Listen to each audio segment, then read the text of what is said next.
आगे वर्णन आता है, कुछ समय तक प्रभु श्री राम ने चित्रकूट में निवास किया और विचार करते हैं कि अब अयोध्या नगर वासी इस स्थान से परिचित हो गए, अतः अब हमें आगे बढ़ना चाहिए। प्रभु श्री राम वन में आगे बढ़े, चित्रकूट का परित्याग कर। मार्ग में बहुत से ऋषियों के आश्रमों में प्रभु जाते हैं। वाल्मीकि जी का आश्रम, अत्रि जी का आश्रम, अगस्त्य मुनि जी का, सुतीक्ष्ण ऋषि जी का। सभी ऋषिजन प्रभु श्री राम का पावन दर्शन पाकर कृतार्थ होते हैं। भक्तों को प्रभु का दर्शन होता है और इसी प्रकार वन यात्रा करते करते प्रभु पहुंच जाते हैं पंचवटी। गोस्वामी तुलसीदास जी ने श्री रामचरितमानस के अरण्य कांड में बहुत विस्तार से प्रभु की इस वन यात्रा का वर्णन किया है और पर्ण कुटी बनाकर जिस समय प्रभु पंचवटी में निवास कर रहे हैं, उससे पूर्व मार्ग में प्रभु की भेंट होती है जटायु जी से। जटायु जी के साथ मित्रता हुई और पंचवटी में प्रभु का निवास है। वर्णन आता है कि एक दिन शूर्पणखा गगन विहार करती हुई जा रही थी और जिस समय उसकी दृष्टि पड़ी प्रभु श्री राम पर, प्रभु श्री राम की मनोहारी छवि देखकर वह उन पर मोहित हुई। सुंदर स्त्री का रूप धारण किया और प्रभु श्री राम के सम्मुख आकर विवाह का प्रस्ताव रखने लगी। वर्णन है इस कथा में, शूर्पणखा जिस समय वहां पर मिथ्या प्रलाप प्रारंभ करती है, सीता जी को देखा, सीता जी पर प्रहार करने के लिए आगे बढ़ी। लक्ष्मण जी ने शूर्पणखा का नाक और कान काट दिया। चित्कार करती हुई शूर्पणखा क्रोधित होकर पहुंची अपने भाई खरदूषण के पास। जाकर अपने भाइयों से सारा वृतांत कहा और खरदूषण एक विशाल सेना लेकर प्रभु श्री राम और लक्ष्मण जी से युद्ध करने के लिए पंचवटी की ओर प्रस्थान करते हैं। एक बहुत विशाल युद्ध हुआ खरदूषण प्रभु श्री राम और लक्ष्मण के मध्य, और कहा जाता है उस युद्ध में प्रभु श्री राम और लक्ष्मण जी ने खरदूषण सहित उनकी सेना का विनाश कर दिया, उनका वध कर दिया। शूर्पणखा और व्याकुल हो गई और पहुंचती है अपने ज्येष्ठ भ्राता रावण के पास। जाकर रावण से कहा, भैया रावण, आप देखिए आपके इस प्रदेश में 2 तपस्वी आ गए हैं जिनके साथ एक सुंदर स्त्री है और उस स्त्री के कारण उन तपस्वियों ने आपकी बहन शूर्पणखा की यह दशा कर दी है। आपको अपनी बहन के इस अपमान का प्रतिशोध लेना होगा भैया रावण, आपको प्रतिशोध लेना होगा। रावण को इस प्रकार भ्रमित किया। रावण ने कहा, चिंता ना करो बहन, हम अवश्य ही तुम्हारे इस अपमान का प्रतिशोध लेंगे। आगे कथा में वर्णन आ रहा है, रावण पहुंचा मारीच के पास और मारीच से कहा कि हमें उन 2 तपस्वियों से अपनी बहन के अपमान का प्रतिशोध लेना है मारीच, और हमारे इस षड्यंत्र में हम तुम्हारी सहायता चाहते हैं। मारीच ने जाना वो 2 तपस्वी कौन है। तभी मारीच अवगत हो गया कि वो 2 तपस्वी कोई और नहीं, वो श्री राम और लक्ष्मण जी हैं। मारीच ने रावण से कहा, रावण तुम उन 2 तपस्वियों को साधारण समझ रहे हो।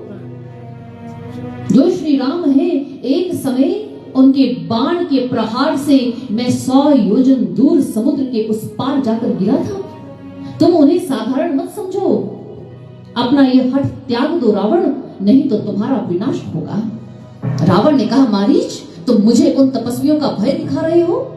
जो मैं कह रहा हूं मेरी आज्ञा का पालन करो, नहीं तो पहले तुम्हारा ही वध कर दूंगा। मारीच ने सोचा, रावण के हाथों मरने से बेहतर है कि श्री राम के हाथों गति को प्राप्त करूं। रावण ने कहा, स्वर्ण मृग बनो और उस पंचवटी के पर्णकुटी के समक्ष जाकर भ्रमण करो जहां पर उन तपस्वियों का निवास है। मारीच एक स्वर्ण मृग का रूप धारण करता है और पर्णकुटी के समक्ष विहार करने लगा। प्रभु श्री राम, लक्ष्मण जी, सीता जी उस पर्णकुटी में उपस्थित हैं। जिस समय सीता जी ने उस स्वर्ण मृग को देखा तो कहने लगी, नाथ देखिए स्वर्ण मृग कितना सुंदर है, कितना मनोहारी है। आप जाइए और हमें यह स्वर्ण मृग ला दीजिए। प्रभु श्री राम उस स्वर्ण मृग को देखते हैं। बहुत सुंदर यहाँ संतों ने वर्णन किया है कि जिस स्वर्ण मृग को आज सीता जी प्रभु श्री राम को दिखा रही हैं, अवगत करवा रही हैं स्वर्ण मृग से वो प्रभु कौन है। वो स्वयं ही तो इस सृष्टि की रचनाकार हैं। क्या हमारे प्रभु यह नहीं जानते कि मेरे द्वारा इस सृष्टि में स्वर्ण मृग का निर्माण किया गया है या नहीं किया गया है? ये मेरे द्वारा उत्पन्न जीव है या नहीं है, या फिर यह कोई माया है, कोई षड्यंत्र है? प्रभु श्री राम सर्वस्व जानते हैं। लेकिन प्रभु श्री राम यहाँ पर एक अनुपम लीला कर रहे हैं, क्योंकि यह लीला उस मार्ग की ओर आगे बढ़ेगी जहां पर जाकर रावण का विनाश होना निश्चित है। सीता मैया का ऐसा आदेश पाकर यह हट देखकर प्रभु श्री राम उस स्वर्ण मृग को लाने के लिए उसके पीछे दौड़ पड़े। लक्ष्मण जी वहीं सीता जी की रक्षा हेतु तैनात है।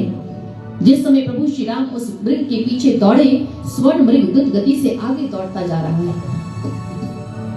बहुत दूर मारीच प्रभु श्री राम को वन में ले गया, और जिस समय प्रभु श्री राम ने उस पर बाण का संधान किया और जैसे ही वह बाण मारीच को लगा तो आह राम कहकर मारीच वहीं पर धराशायी हो गया। सीता जी ने इस वाणी को सुना तो कहने लगी, लक्ष्मण, लगता है कि तुम्हारे भैया किसी संकट में है, शीघ्र जाओ और अपने भैया की रक्षा करो। लक्ष्मण जी कहने लगे, भाभी मैया ये आप क्या कह रही हैं? मेरे भैया राम तो अजय है, मेरे भैया राम तो परम वीर है, पराक्रमी है, अवश्य ही यह कोई षड्यंत्र होगा, आप चिंता ना करें, प्रभु श्री राम शीघ्र ही लौटेंगे। सीता मैया व्याकुल हो गई, कहने लगी, नहीं लक्ष्मण, मैं तुमसे कह रही हूँ, ये मेरा तुम्हारे लिए आदेश है, इस क्षण जाओ और जाकर अपने भैया राम की रक्षा करो। सीता मैया ने पुनः हट किया। लक्ष्मण जी वहां पर पर्णकुटी के चारों ओर एक लक्ष्मण रेखा बनाती हैं, सुरक्षा कवच बनाकर दौड़ पड़ते हैं उस दिशा की ओर जिस दिशा की ओर प्रभु श्री राम गए। और अब जिस समय रावण ने देखा कि पर्णकुटी में सीता जी अकेली हैं, तो उसने क्या किया? उसने एक रूप धारण कर लिया, अपने वेश को परिवर्तित किया रावण ने, और कौन सा रूप बना लिया? आप सभी परिचित हैं। कौन सा रूप बनाया? एक साधु का रूप बना लिया। गोस्वामी तुलसीदास जी श्री रामचरितमानस में इसका वर्णन करते हुए चौपाइयों में बहुत सुंदर चित्रण कर रहे हैं। श्री राम जय जय श्री राम। गोस्वामी तुलसीदास जी वर्णन कर रहे हैं कि जिस समय रावण ने सीता जी को पर्णकुटी में एकांत में देखा, तो रावण ने एक साधु का रूप बना लिया और जाकर खड़ा हो गया उस पर्णकुटी के द्वार पर और जाकर अलख जगाई, भिक्षाम देहि, भिक्षाम देहि। देखा कोई कुटिया से बाहर ही नहीं आ रहा है। रावण ने पुनः कहा, भिक्षाम देहि। सीता जी के कर्ण तक जब यह आवाज पहुंची, सीता जी ने मन ही मन सोचा, अवश्य ही कोई भिक्षा के लिए अभिलाषी है और पर्णकुटी के द्वार पर आया है। सीता जी अपनी कुटिया से बाहर आने लगी, देखा सामने द्वार पर एक साधु खड़े हैं। भिक्षाम देहि देवी, भिक्षाम देहि। सीता जी गई भीतर और एक भिक्षा पात्र में कुछ भिक्षा ले आई। फल फूल, कंद फूल इत्यादि फल, और जिस समय हाथ में लेकर के भिक्षा देने के लिए उन्होंने लक्ष्मण रेखा का उल्लंघन किया, पर्णकुटी से बाहर आई, तो क्या हुआ? हम सभी को यह वृतांत विदित है। रावण सीता जी का हरण कर ले गया। गोस्वामी तुलसीदास जी ने ही नहीं, विभिन्न रामायणों में इस प्रसंग का वर्णन आता है। और यहाँ पर इस प्रसंग को सुनकर मन में एक बात, एक जिज्ञासा, एक प्रश्न, एक कौतुक उठता है कि रावण सीता जी का हरण करने के लिए आया। वह बहुत वीर था, बलशाली था, पराक्रमी था, योद्धा था, परंतु जब सीता जी के हरण का समय आया तो रावण ने क्या किया? अपना योद्धा रूप सीता जी को नहीं दिखाया। कौन सा रूप बना लिया? साधु का वेश बना लिया। और वो साधु वेश देखकर सीता जी भ्रमित हो गई, ये कोई संत है, कोई साधु है, और सीता जी का हरण हो गया। भगवत प्रेमियों, आज के समय में आप देखो, गोस्वामी तुलसीदास जी ने श्री रामचरितमानस में अपने समय में, अपने उस काल में उन्होंने लिखा, कलिमल ग्रसे धर्म सब लुप्त भय सद ग्रंथ, दम्भिनी निज मति कल्प करी प्रकट खिन बहुपंथ। गोस्वामी तुलसीदास जी लिखते हैं कि जिस समय घोर कलिकाल होगा उस समय कैसा दृश्य होगा। दम्भी कपटी छली लोग भी अपना अपना पंथ, अपना अपना संप्रदाय बना लेंगे और लोगों की श्रद्धा का हरण करने लगेंगे। आज आप देखो, किसी संत ने बहुत सुंदर कहा कि त्रेता युग में तो एक सीता का हरण हुआ था, रावण ने किया था, लेकिन आज के समय में ना जाने कितनी ही सीताओं का हरण हो जाता है, ना जाने कितने ही रावण वेश बदलकर इस समाज में घूम रहे हैं और भक्तों रूपी सीताओं का हरण कर रहे हैं। किसी शायर ने बहुत सुंदर कहा, किस रावण की काटूं बाहें, कौन कौन सी लंका जलाऊं, घर घर रावण पग पग लंका, इतने राम कहां से लाऊं। और यही कारण है कि आज संतों पर से लोगों का विश्वास उठने लगा है। यह कहने में हमें कोई संकोच नहीं, क्योंकि आप जिस समाज में रहते हो हम भी उसी समाज में रहते हैं। आज समाज में संतों की जो छवि है वो धूमिल होती जा रही है। लोग कहते हैं कि घर बैठकर ही भजन कर लो, घर बैठकर ही भक्ति कर लो। कारण क्या है? क्योंकि कुछ तथा कथित संतों के कारण आज संतों की जो महानता है, जिस महानता से हमारे धार्मिक ग्रंथ भरपूर हैं। धार्मिक शास्त्र कहते हैं कि संतों के बिना सत्य से भक्त अवगत नहीं हो सकते। संत तो हमें जीवन का सत्य दिखाते हैं, सत्य की राह दिखाते हैं, लेकिन दुविधा तो तब आ जाती है जब संत का रूप धारण करने वाले ही हमें मार्ग से भ्रमित करने लगे। जब हमारे पथ प्रदर्शक ना बनकर वो हमारे पथ से ही हमें भ्रमित कर दें। दिव्य ज्योति जागृति संस्थान, जिसके संस्थापक संचालक गुरुदेव श्री आशुतोष महाराज जी हैं, महाराज जी का यही लक्ष्य है कि आज इस कली काल में जो हम संतों की पहचान नहीं कर पा रहे कि संत होते कौन हैं, उन्हें जनमानस तक संत की वास्तविक पहचान को पहुंचाया जाए। संत की कसौटी क्या होती है? संत कौन होते हैं? एक व्यक्ति जिसके पास डॉक्टर की डिग्री ना हो, आप सोचिए, और वो सफेद डॉक्टरी, वो यूनिफॉर्म पहनकर आपके बीच आ जाए। आप मुझे बताइए कि मात्र केवल डॉक्टर की यूनिफॉर्म पहनने से व्यक्ति डॉक्टर हो जाता है? हो जाता है? नहीं होता। क्योंकि जो मूल्य है वो किसका है? वो डिग्री का है कि आपके पास वो ज्ञान है या नहीं, वो वस्त्र का मूल्य नहीं है। ठीक इसी प्रकार स्वामी रामतीर्थ जी से एक बार किसी ने प्रश्न किया, स्वामी जी आपको क्या लगता है कि मात्र केवल भगवे रंग का वस्त्र पहन लेने से कोई साधु बन जाता है, कोई सन्यासी हो जाता है, कोई संत हो जाता है? स्वामी रामतीर्थ जी ने कहा बिल्कुल नहीं, क्योंकि ये जो वस्त्र है, ये जो रंग का कपड़ा है, ये तो आपको कहीं से भी मिल जाएगा बाजार से। स्वामी रामतीर्थ जी ने कहा कि यदि कोई व्यक्ति इस वस्त्र को मात्र धारण कर ले और उसके अंतर्घट में ईश्वरीय प्रकाश प्रकट ना हो तो वो व्यक्ति कैसा है? कहते जैसे गीली लकड़ी में आप आग लगा दो, क्या होता है सज्जनों? वो प्रकाशित नहीं होती। गीली लकड़ी में आप अग्नि लगाएंगे तो वो धुआं देती है, ऐसा ही होता है ना। स्वामी रामतीर्थ जी कहते हैं कि ठीक उसी प्रकार वह लोग, जैसे गीली लकड़ी धुआं देती है, वैसे ही वो लोग समाज को भी कष्ट देते हैं। संत की पहचान यह वस्त्र नहीं है, संत की पहचान तो ज्ञान है। वेश देख मत भूलिए, आप भ्रमित मत हो वेश को देखकर, पूछ लीजिए ज्ञान। आप जाकर संतों से ज्ञान पूछिए।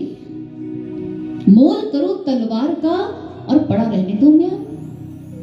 आपके पास एक बहुत सुंदर म्यान हो, हीरों से जड़ित, और उसके बीच में तलवार जो हो उसकी धार ही ना हो, आप मुझे यह बताइए मूल्य तलवार का है या म्यान का है? जब युद्ध लड़ना पड़ेगा, आप म्यान से लड़ेंगे या तलवार से लड़ेंगे? तलवार से ही लड़ेंगे। ठीक इसी प्रकार संतों की पहचान भगवत प्रेमियों ये वस्त्र नहीं है। आपकी श्रद्धा को मेरा नमन है, मेरा वंदन है। हम किसी को इस वस्त्र में देखते हैं तो सिर झुका लेते हैं। ये हमारी संस्कृति है, ये हमारे भारतीयों के संस्कार हैं। लेकिन बात तो इस कलिकाल की हो रही है।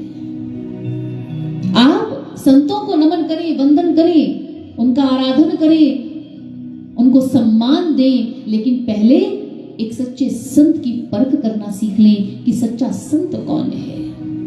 बहुत से लोग कहते हैं जी महात्मा जी तो बहुत चमत्कारी हैं, वो तो हाथ उठाते हैं हवा में और कोई भी वस्तु आकर हवा में उड़ती हुई उनके हाथ में प्रकट हो जाती है। संत कभी बाहरी चमत्कार नहीं करते सज्जनों। बाहरी चमत्कार एक जादूगर भी कर लेता है। आप किसी मैजिशियन के पास जाएं, होते हैं ना ऐसे बहुत से, जहां पर जाकर के जादूगर हमें खेल दिखाते हैं। लेकिन there is a very big difference between a जादूगर, a magician and a spiritual master and a सतगुरु। एक जादूगर में और एक सतगुरु में बहुत बड़ा अंतर होता है। जादूगर बाहर चमत्कार करके आपको दिखाते हैं, ये आंखों का धोखा होता है। और जो सतगुरु है वो आपके भीतर चमत्कार करते हैं। यहाँ आंखों का धोखा नहीं है, यहाँ तो दिव्य चक्षु का उद्घाटन है। वो आपके अंतर घट में ही आपको श्री राम के परम प्रकाश रूप का दर्शन करवा देंगे। ऐसा चमत्कार आपके भीतर होगा जब आपको सच्चे संत मिलेंगे। भगवान श्री कृष्ण ने श्रीमद् भगवत गीता में कहा, तद विधि प्रणिपातेन परिप्रश्नेन सेवया उपदेक्ष्यन्ति ते ज्ञानम ज्ञानिनस्य तत्त्वदर्शिनः। भगवान श्री कृष्ण कहते हैं, अर्जुन किसी तत्वदर्शी संत के पास आप जाओ और क्या करो? प्रणिपातेन, आप जाकर उन्हें प्रणाम करो। फिर क्या करना है? परिप्रश्नेन, आप जाकर उनसे प्रश्न करो। आज बहुत से लोग कहते हैं जी संतों से प्रश्न नहीं करना चाहिए, पाप लग जाता है अगर आप संतों से प्रश्न करो। लेकिन भगवान श्री कृष्ण आपको क्या कह रहे हैं? आप प्रश्न करो, क्योंकि आप प्रश्न करेंगे तो आपको समाधान मिलेगा ना।